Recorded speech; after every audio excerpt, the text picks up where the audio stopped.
What is Islam?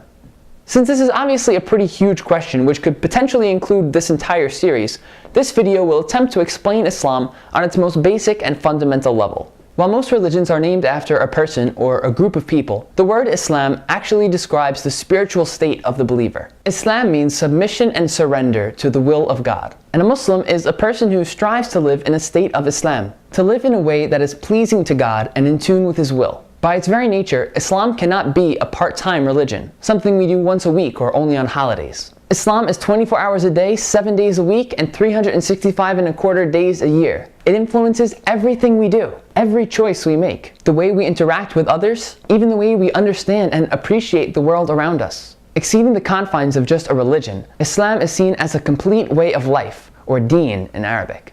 In an even broader sense, Islam is understood to be the natural state of all creation. While we as humans have the free will to voluntarily choose Islam, nearly everything that exists is already in a state of submission to God. The planets follow their orbits. The sun rises and sets each day. The wind blows, rain falls, plants grow, animals act on their instincts. Even our own bodies perform complex tasks without any conscious direction of our own, all in accordance with the natural laws of God, all in fulfillment of the purpose of their creation. And this too can be called Islam.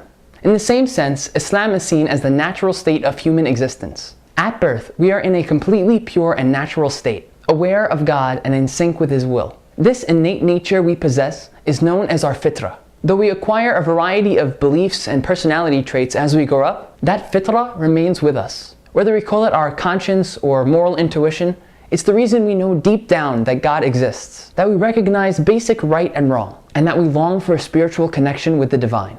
For this reason, those who embrace Islam often refer to themselves not as converts, but as reverts, because they feel they are returning to the natural state in which they were born, recognizing and embracing their fitrah, making the conscious choice to submit their will to the will of their Creator. Now you might be asking yourself, if Islam is submission to God's will, how can I know that I'm living my life the way God wants me to live?